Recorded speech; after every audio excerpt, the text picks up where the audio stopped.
Габдулла Тукай карлыгаш, күптән түгел безнең тәрәзә капкачы. Әйтте минем сигән карлыгашым, ул көн буе авызы белән балчык ташый, балчык белән матур итеп ясый.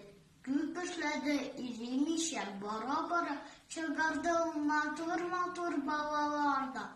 Ачык сала карлыгашның балалары чебен-чебки тотып кайта.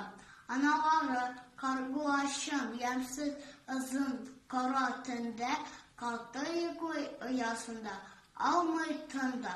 Бер канатының астына тыга башын, уяну бөтен кеше ташлансын, күк-күкрәсен, ялтыр-йылтыр китсен яшен, төн буена нинди каты җир исмәсен, ни булса да бары да бер ананы өчен